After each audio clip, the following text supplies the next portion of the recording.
هدي رسول الله أسوة حسنة صدق الله العظيم۔ اللہ نے قرآن کریم میں فرمایا ہے کہ تمہارے لیے رسول اللہ صلی اللہ تعالیٰ علیہ وسلم کی زندگی میں بہترین نمونہ ہے۔ اللہ کے رسول کی زندگی ہمارے لیے ایک مثال ہے کہ ایک مثالی آدمی کی زندگی کیسی ہونی چاہیے۔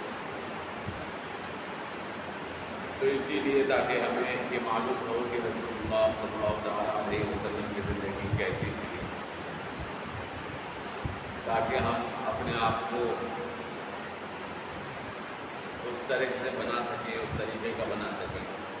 ہمیں اللہ کے رسول کے حالات کو جاننا چاہیے، آپ کی زندگی کو ہمیں معلوم ہونا چاہیے۔ ویسے بھی اللہ کے رسول کی زندگی کے بارے میں ہمارے لیے جاننا اس لیے بھی ضروری ہے کہ آپ اللہ کے رسول ہیں، ہمیں آپ سے محبت ہے، اور جس کو کسی سے محبت ہوتی ہے اس کے بارے میں اسے جاننے کا اشتیاق ہے۔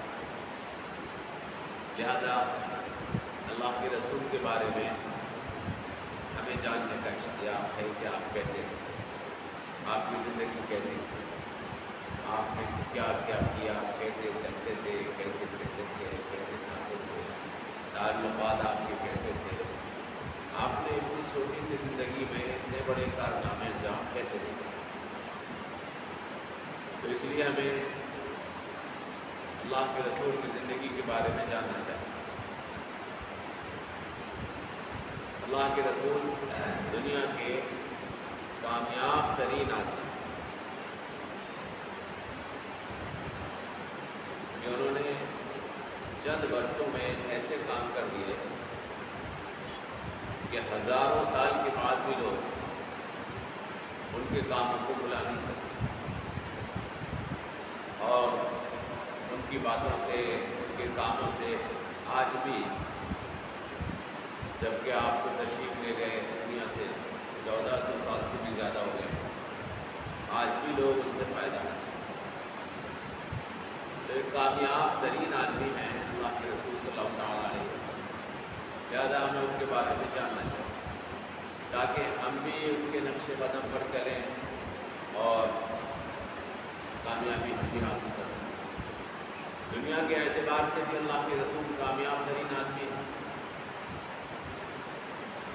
کہ اللہ کے رسول ایک یتیم بچے کی حیثیت سے پیدا ہوئے، جس کا نہ کوئی بھائی تھا، نہ کوئی بہن تھی، نہ باپ تھے موجود، باپ کا پہلے انتقال ہو گیا، نہ ماں تھی، بچپن میں انتقال ہو گیا، لیکن اس کے باوجود اس یتیم و یسیر بچے نے بڑے ہونے کے بعد ایسے کام کیے کہ چند سالوں میں پورے عرب پہ حاکم ہوئے، اور صرف حاکم بن کر بات ختم نہیں ہو گئی، بلکہ آپ دیکھتے ہیں کہ اللہ کے رسول صلی اللہ علیہ وسلم اپنے بعد والی صدیوں میں بھی ایک بہت بڑی حکومت دنیا کے اندر چھوڑ گئے کہ جو آپ کے اوپر ایمان لاتی ہے، آپ کے نام کو لے کر فخر محسوس کرتی ہے، آپ کے اوپر اپنی جان قربان کرنے کا جذبہ رکھتی ہے۔ آج تک، آج بھی آپ جانتے ہیں جب ہم یہ بات کر رہے ہیں، اللہ کے رسول صلی اللہ علیہ وسلم کی محبت یا آپ کا کام دھیما نہیں ہوا، بلکہ اور زیادہ بڑھ گیا۔ اس وقت بھی 57 ملک ایسے ہیں جہاں کا مذہب اسلام، دنیا کے اندر 200 کچھ ملک ہیں، اس میں 57 ملک ایسے ہیں کہ جہاں کا مذہب اسلام، یعنی جو لا الہ الا اللہ محمد رسول اللہ کی بنیاد پر ہے۔ اور اس کے علاوہ ہم جس ملک میں رہتے ہیں یہ ان 57 ملکوں میں نہیں، ہم جس ملک میں رہتے ہیں جہاں 25 سے 30 کروڑ مسلمان رہتے ہیں، یہ ان 57 57 ملکوں میں نہیں، بلکہ وہ 57 ملک اس کے علاوہ ہیں۔ تو آپ اندازہ کر سکتے ہیں کہ باقی دنیا میں بھی ان کے ماننے والوں کی، ان سے محبت کرنے والوں کی کتنی بڑی تعداد ہے۔ اور ان کی زندگی کے بارے میں ہمیں معلوم ہونا چاہیے، ہر شخص کو معلوم ہونا چاہیے جو دنیا میں اور آخرت میں کامیابی حاصل کرنا چاہتا ہے۔ وہ دنیا میں بھی کامیاب ہے کہ یتیم و یسیر پیدا ہوئے اور بے تاج بادشاہ بن گئے، اور بادشاہت بھی ایسی قائم کر گئے کہ قیامت تک کے لیے مثال ہو۔ آج بھی ان کے روضے اقدس کے اوپر بادشاہ جا کے سلام کرتے ہیں تو عزت محسوس کرتے ہیں۔ اتنی عزت کسی کو ملی دنیا میں؟ تو دنیا کے اعتبار سے بھی کامیاب ہیں اور آخرت کے اعتبار سے بھی کامیاب ہیں کہ اللہ تبارک و تعالیٰ نے جنت میں ان کے لیے جو مقام رکھا ہے، مقام محمود جس کا ذکر آئے گا میں آپ کو بتاؤں گا، وہ جنت کا سب سے اعلیٰ مقام ہے۔ انہوں نے ارشاد فرمایا کہ جو امید ہے اللہ سے وہ مجھے۔ تو دنیا کے اعتبار سے بھی کامیاب، آخرت کے اعتبار سے بھی کامیاب۔ اس لحاظ سے بھی ایک انسان کو یہ جاننا چاہیے اور اس کے دل کے اندر یہ طلب اور امنگ پیدا ہونی چاہیے کہ اللہ کے رسول کی زندگی کیسی ہے، آپ نے کس انداز سے زندگی بسر کی کہ ہم بھی اس انداز سے زندگی بسر کریں تو کامیابی حاصل کریں۔ بھئی ہم ان جیسے تو نہیں بن سکتے، وہ تو اللہ کے رسول ہیں، لیکن ہم ان کے نقش قدم پر چل کے کچھ نہ کچھ ضرور حاصل کر سکتے، تو اس لیے جاننا چاہیے۔ تو اس لیے میں نے یہ ارادہ کیا کہ آپ کے سامنے سیرت کے حالات بیان کروں، تو سلسلے وار بیان کروں گا انشاءاللہ۔ اگر آپ سنیں گے تفصیل سے تو ہمارے پاس 8-9 دن ہیں، تو اس میں سلسلے وار بیان کریں گے، شروع سے آپ کی زندگی بیان کریں گے اور کیسے کیسے آپ آگے بڑھتے چلے گئے، پھر کیسے کیسے زندگی کی سیڑھیاں طے کرتے چلے گئے، وہ سب بتاتے چلے۔ تو اللہ کے رسول صلی اللہ تعالیٰ علیہ وسلم، آپ کے دادا کا نام تھا عبد المطلب۔ حضور اکرم صلی اللہ تعالیٰ علیہ وسلم کی پیدائش سے تقریباً 50 یا 55 دن پہلے کی بات، اللہ کے رسول ابھی پیدا نہیں ہوئے تھے، تو پیدائش سے 50 یا 55 دن پہلے کی بات، جس کو واقعہ فیل کہا جاتا ہے، جس کا قرآن کریم کے اندر بھی ذکر ہے۔ بسم اللہ الرحمن الرحیم، أَلَمْ تَرَ كَيْفَ فَعَلَ رَبُّكَ بِأَصْحَابِ الْفِيلِ۔ تو پڑھتے ہیں نا، الم ترا سے پڑھتے ہیں، ہم آج کی طرح بھی پڑھی۔ تو یہ سورہ فیل جو ہے سب سے 10 صورتیں جو پڑھی جاتی ہیں، 20 طرح بھی 2 بار پڑھی جاتی ہیں، تو اس میں پہلی صورت فیل ہے۔ أَلَمْ تَرَ كَيْفَ فَعَلَ رَبُّكَ بِأَصْحَابِ الْفِيلِ۔ آپ نے دیکھا کہ آپ کے پروردگار نے ہاتھی والوں کے ساتھ کیا کیا۔ أَلَمْ يَجْعَلْ كَيْدَهُمْ فِي تَضْلِيلٍ، کہ اللہ تبارک و تعالیٰ نے ان کی چالوں کو بھٹکا نہیں کیا۔ وَأَرْسَلَ عَلَيْهِمْ طَيْرًا أَبَابِيلَ، اللہ تبارک و تعالیٰ نے ان کے اوپر بھیجے پرندے اور ترمیم بحجارۃ من سجیل، وہ پھینک رہے تھے ان کے اوپر پتھر جو مٹی جلی ہوئی مٹی کے، فَجَعَلَهُمْ كَعَصْفٍ مَّأْكُولٍ، تو ان کو اس نے کر دیا جیسے کہ کھایا ہوا بھس ہوتا ہے۔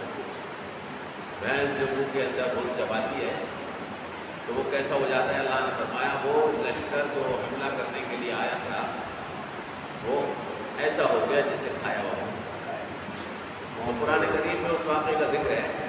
یہ واقعہ حضور اکرم صلی اللہ تعالیٰ علیہ وسلم سے 50 یا 55 دن پہلے پیش آیا تھا آپ کی پیدائش سے۔ ہوا کیا تھا، حبشے کا بادشاہ ہے نجاشی، حبشے کا بادشاہ تھا۔ اس نے یمن ایک ملک ہے سعودی عرب کے جنوب میں، آج بھی ہے، یمن کا گورنر بنا رکھا تھا اس بادشاہ نے ابرہا نام کے ایک آدمی کو یمن کا گورنر بنا رکھا تھا۔ وہ حبشے کا بادشاہ بھی عیسائی تھا اور ابرہا بھی عیسائی تھا۔ اس کو کہیں سے یہ اطلاع پتہ چلی، چونکہ زیادہ دور تو نہیں ہے یمن سے سعودی عرب، لوگ آتے جاتے رہتے تھے، اس کو کہیں سے یہ پتہ چلا کہ مکے میں ایک گھر بنا ہوا ہے جہاں تمام علاقے سے پورے عرب اکٹھے ہوتے ہیں اور وہاں پر اس کا طواف کرتے ہیں۔ تو اس کے دل میں خواہش پیدا ہوئی ابرہہ کے کہ یہ عربوں نے جو اپنا گھر بنا رکھا ہے کعبہ، ایک ایسا میں بھی بناؤں اور میں سب لوگوں سے کہوں، عرب تو بہت غریب لوگ تھے، معمولی لوگ تھے، لیکن اس کے باوجود سارے عرب سے لوگ ان کے پاس اکٹھے ہوتے تھے خانہ کعبہ کی وجہ سے۔ تو اس نے کہا میں تو بادشاہ ہوں، میں خانہ کعبہ سے بھی زیادہ اچھی عمارت بناؤں گا اور سب کو حکم دوں گا کہ یہاں ان کے طواف کریں، یہاں آیا کریں سال میں۔ لہٰذا اس نے یمن کے شہر صنعاء، لیکن آپ نام یاد رکھیں گے اور تاریخ یاد رکھیں گے تو آپ کو پوری سیرت یاد رکھیں گے۔ یمن کے شہر صنعاء کے اندر اس نے ایک بہت خوبصورت کلیسا بنایا، گرجا گھر، بہت خوبصورت، بڑا شاندار کر کے اس کے اندر اس نے ہیرے، نیلم اور یاقوت بھی لگایا، قیمتی بنایا ہوا، لکڑی کا بہت اچھا عمدہ کام کیا اس نے۔ بادشاہ تھا، پیسہ خرچ کرنے کے لیے اس کو کوئی کم تو نہیں تھا، لہٰذا اس نے بڑا شاندار گھر بنایا اور عرب میں منادی کرا دی کہ لوگ اب حج کرنے کے لیے مکہ نہیں جائیں گے بلکہ یہاں۔ اس نے سوچا کہ اس سے میرے مذہب کا، عیسائیت کا بول بالا ہو جائے۔ عربوں کو خانہ کعبہ سے بے پناہ محبت تھی اور آج بھی خانہ کعبہ سے آپ کو بھی محبت ہے، ہر مسلمان کو محبت ہے۔ تو عربوں کو خانہ کعبہ سے حضور سے پہلے بھی بڑی محبت ہے اور آج بھی بہت بڑی محبت ہے۔ آپ جائیں گے اگر آپ وہاں جا کر دیکھیں گے کہ عرب لوگ آج بھی خانہ کعبہ سے بہت پیار کرتے ہیں۔ ہم تو بہت دور سے کبھی برسوں میں وہاں جا کر اس کو دیکھ لیتے ہیں، لیکن وہ تو وہیں رہتے ہیں، لیکن بڑی محبت کرتے ہیں۔ اللہ تعالیٰ نے قدرتی طور پر خانہ کعبہ کی محبت مسلمانوں کو دلوں میں ڈالی۔ تو کسی بنو کنانہ کے آدمی کا جانا ہوا یمن، اور وہ شہر صنعاء بھی گیا جہاں پر اس نے کلیسا بنایا، اسے دیکھنے بھی گیا۔ اب یہاں پر تاریخ کی کتابوں میں مختلف روایات ہیں۔ ایک روایت یہ ہے کہ اس نے اس میں گندگی پھینک دی، لیکن ایک روایت یہ ہے اور بہت زیادہ صحیح ہے کہ وہ آگ جلا رہا تھا، بیٹھا ہوا بنو کنانہ کا ایک لڑکا نوجوان، اور وہ ہوا چلی تو ہوا کی لپٹ اس نے جو کلیسا بنا رکھا تھا سوکھ گئی ہوگی لکڑی، تو وہ اس کو لگ گئی اور وہ سارا جل کے ختم۔ جب یہ بات ابرہہ کو معلوم ہوئی کہ میرا جو قیمتی کلیسا تھا وہ ایک عرب کے نوجوان نے جلا دیا، اس کو ایسے کر کے پتہ چلا کہ عرب کا ایک بنو کنانہ کا آدمی آیا اور اس نے ہمارے کلیسا کو آگ لگا دی، تو وہ غصے میں آ گیا اور اس نے یہ قسم کھائی کہ میں خانہ کعبہ کو ڈھا دوں اور خانہ کعبہ کا نام و نشان مٹا دوں۔ لہذا وہ ایک بہت بڑا لشکر لے کر تیار کر کے خانہ کعبہ کو ڈھانے کے لیے یمن سے مکے کو چلا۔ اس میں ہاتھی بہت تھے، لشکر کے اندر ہاتھی تھے بہت، کیونکہ یمن جو ہے یہ حبشے کے بادشاہ کا گورنر تھا، اور حبشہ جو ہے وہ افریقہ میں ہے، اور افریقہ کا جانور ہے، عرب کا جانور نہیں ہے۔ عرب کے لوگ ہاتھی کو نہیں جانتے، آج بھی ہاتھی نہیں ہوتا، افریقہ میں ہوتا ہے۔ تو یہ ہاتھیوں کا لشکر لایا تھا بہت بڑا۔ اس سے اندازہ یہ ہوتا ہے کہ یہ لشکر اس کو حبشے کے بادشاہ نے بنا دیا، عیسائی بادشاہ۔ تو وہ لشکر بہت بڑا لے کر آیا خانہ کعبہ کو ڈھانے کے لیے، اور مکہ مکرمہ تک وہ پہنچ گیا۔ مکہ مکرمہ کے باہر اس میں ایک واقعہ یہ لکھا ہے کہ مکے کے جو لوگ تھے ان کے جانور ہوتے تھے بہت، کیونکہ مکے کے لوگوں کی ساری دولت جانوروں ہی میں ہوتی، وہ جو مالدار ہوتے تھے یا غریب ہوتے تھے ان کے پاس جانور ہی ہوتا، تو وہ جانور مکے کے باہر چگ رہے تھے، اس نے ان جانوروں کو قبضے میں لے لیا، اپنے قبضے میں لے لیا۔ یہ بات مکے میں پہنچی کہ ابرہہ لشکر لے کر آیا ہے بڑا زبردست اور اس نے ہمارے جانور پکڑ لیے۔ جب یہ بات مکے میں پہنچی، ابو طالب عبد المطلب مکے کے سردار، لوگوں نے جا کر ان کو بتایا تو اس میں 200 اونٹ عبد المطلب کے تھے، ان جانوروں میں جو اس نے پکڑے تھے 200 اونٹ عبد المطلب کے تھے۔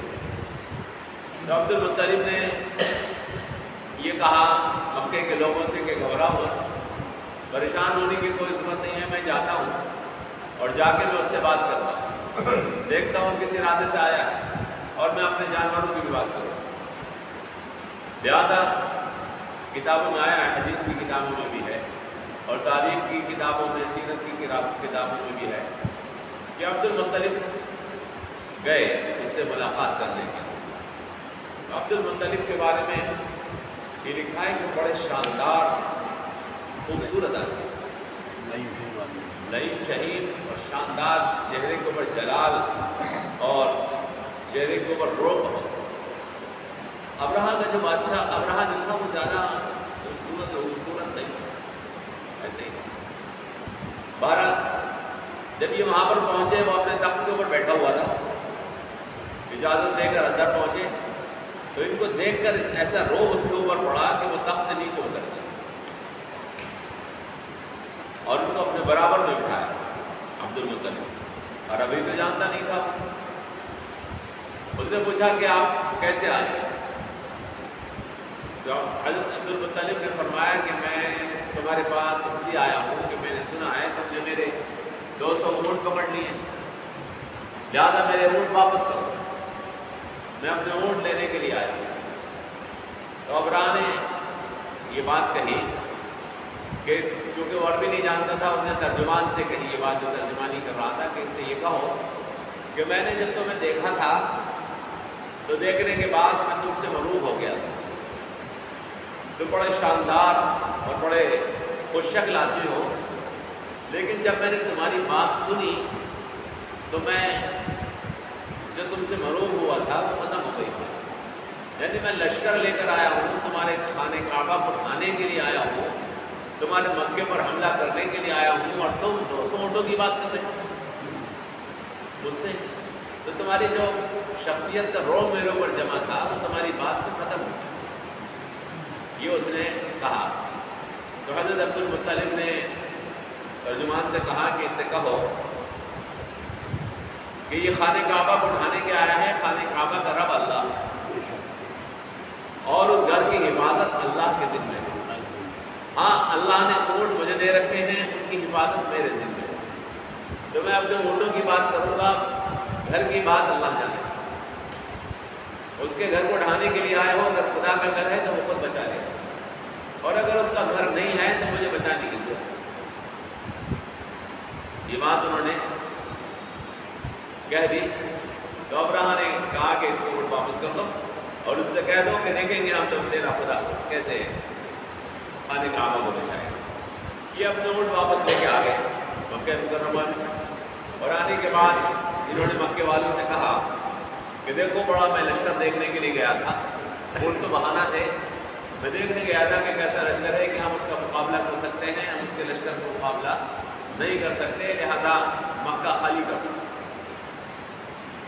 ہم یہاں سے چل رہے ہیں، مکے سے جا کے پہاڑوں میں رہیں گے، اب اللہ جانے اور وہ جانے، اللہ خود نپٹے گا اس سے۔ سب لوگ اپنا ساز و سامان اور بچے لے کر مکے سے نکل گئے۔ حضرت عبد المطلب جاتے ہوئے خانہ کعبہ سے چپٹ کر رو گئے،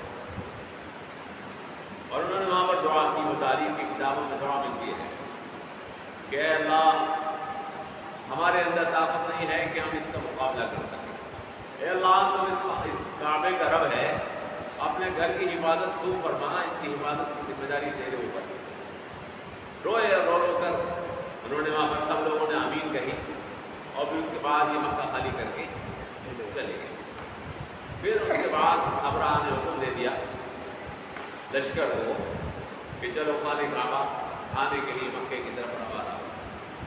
تو ایک ہاتھی کے اوپر بیٹھا ہوا تھا، یہ بہت بڑا ہاتھی تھا، وہ یہ اس کو ٹکٹکاتا تھا، لیکن ہاتھی خانہ کعبہ کی طرف نہیں چلتا، خانہ کعبہ کی طرف قدم نہیں بڑھاتا، یہ اس کو بار بار ٹکٹکاتا تھا، لیکن وہ اپنا رخ موڑ لیتا تھا۔ اتنی دیر میں کہ یہ تک و دو چل رہی تھی کہ لشکر آگے بڑھے گا، سردار آگے بڑھے گا تو لشکر آگے بڑھے گا، اور سردار ہاتھی آگے نہیں بڑھ رہا اس میں۔ آسمان پہ چڑیوں کا غول نظر آیا، آسمان پر چڑیوں کا غول نظر آیا، ہزاروں کی تعداد میں چڑیاں، جن کے منہ میں اور پنجوں میں کنکریاں تھیں چھوٹی چھوٹی، ایک کنکری منہ میں دبائے ہوئے تھے اور دو پنجوں میں جب دبائے ہوئے تھے وہ پرندے، اور انہوں نے آنے کے بعد لشکر پہ وہ کنکریاں چھوڑ دی۔ ہزاروں کی تعداد میں آسمان سے وہ پتھر چڑیوں کی غولوں نے جو چھوڑے ان کے اوپر، تو حدیث کی کتابوں میں آیا ہے کہ اگر کسی کے سر پر وہ کنکری پڑتی تھی تو پخانے کے مقام سے باہر نکل جاتی، اتنی خطرناک جسم میں سے پار ہو جاتی۔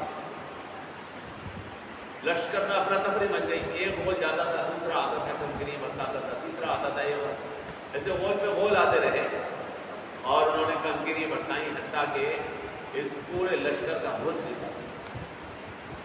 یہ لوگ بھاگے یہاں سے واپس یمن کی طرف بھاگے، اور روایات میں آتا ہے کہ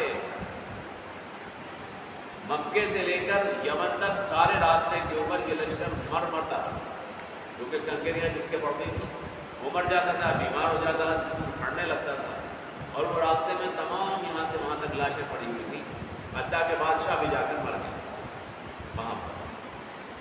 تو یہ واقعہ جو ہے اس کو واقعہ فیل کہتے ہیں، اور میں نے آپ سے عرض کیا کہ یہ واقعہ حضور اکرم صلی اللہ تعالیٰ علیہ وسلم کی پیدائش سے 50 دن یا 55 دن پہلے۔ اللہ تبارک و تعالیٰ جب اپنے کسی پیغمبر کو بھیجتا ہے تو پیغمبر کے بھیجنے سے پہلے کچھ پیغمبر کی علامتیں کہ وہ آنے والے ہیں ظاہر فرماتا ہے، کیونکہ پیغمبر کوئی معمولی شخصیت نہیں، پیغمبر بہت بڑی شخصیت ہوتے ہیں، لہذا اللہ تعالیٰ پیغمبر کو بھیجنے سے پہلے لوگوں کے حالات میں کچھ تبدیلی بھی لاتا ہے، اور کچھ واقعات بھی ایسے پیش آتے ہیں کہ جس سے یہ احساس ہوتا ہے کہ شاید کوئی عظیم شخصیت پیدا ہونے والی ہے۔ تو پیغمبر سے پہلے کچھ عجیب واقعات پیش آتے ہیں، اور پیغمبر جب تشریف لے آتے ہیں تو اس کے بعد بھی کچھ عجیب واقعات پیش آتے ہیں۔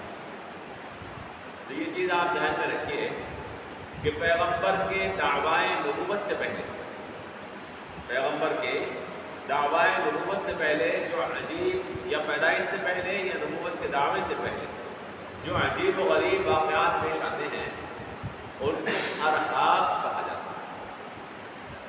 ارحاس، الف را ہا اور صاد، ارحاس ان کو کہا جاتا ہے۔ پیغمبر کے تشریف لانے سے، پیدا ہونے سے پہلے، یا پیغمبر کے دعوائے نبوت سے پہلے جو عجیب و غریب واقعات پیش آتے ہیں ان کو کیا کہا جاتا ہے؟ ارحاس۔ تو یہ واقعہ اصحاب الفیل کا واقعہ یا واقعہ فیل، یہ ارحاس میں سے، یہ واقعہ جو ہے ارحاس میں سے۔ اور پیغمبر جب دعوائے نبوت کر دیتے ہیں اور اس کے بعد کوئی عجیب واقعہ پیش آتا ہے، پیغمبر جب دعوائے نبوت کر دیتے ہیں اور اس کے بعد کوئی عجیب واقعہ پیش آتا ہے تو اس کو معجزہ کہا جاتا ہے، اس کو معجزہ کہا جاتا ہے۔ اب جیسے چاند کے ٹکڑے لوگ یہ اللہ کے رسول نے، وہ معجزہ۔ اور یہ اصحاب الفیل پر آسمان سے کنکریاں برسی پرندوں کے ذریعے سے عجیب بات ہے، ایسا ہوتا نہیں، لیکن ایسا ہوا، اور ہزاروں آدمی اس میں مارے گئے، اور مکے سے لے کر یمن تک ان کی لاشیں بکھری پڑی رہی. یہ واقعہ پیش آیا.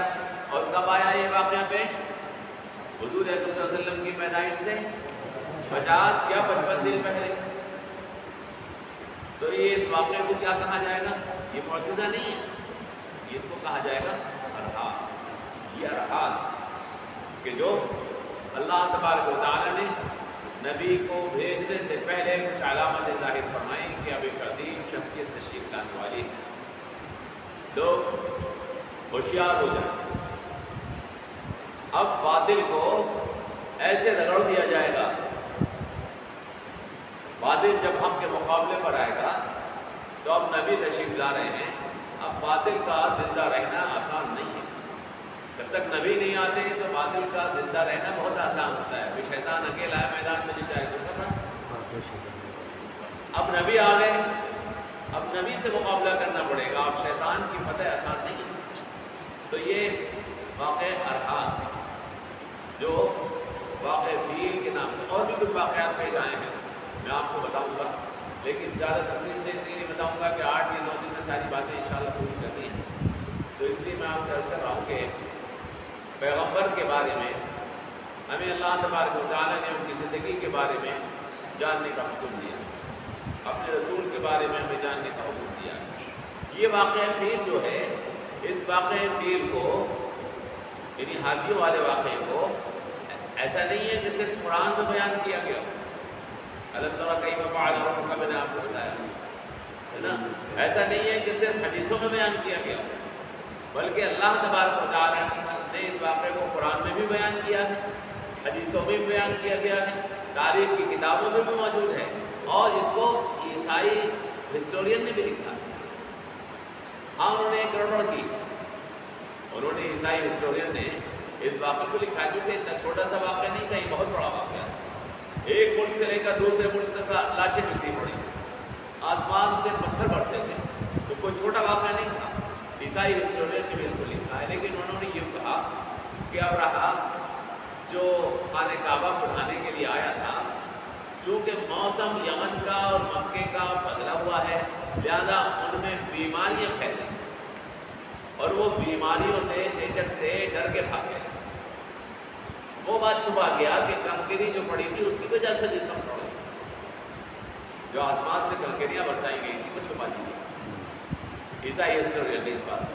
لیکن واقعہ انہوں نے اپنی کتابوں میں اس کو لکھا ہے، اور انہوں نے یوں کر کے لکھا ہے کہ بیماریاں پھیل گئی تھیں، لہٰذا ابرہا ان بیماریوں سے گھبرا کے اپنے لشکر کو لے کے چلا گیا، اور وہ چیچک تھی اور چیچک سے لوگ رستے میں مرتے چلے گئے، ان کی لاشیں پڑی. تو یہ واقعہ ہے، اس کو اصحاب الفیل کا. انشاءاللہ کل کو آپ کے سامنے ہم حضور اکرم صلی اللہ علیہ وسلم کی پیدائش بیان کریں.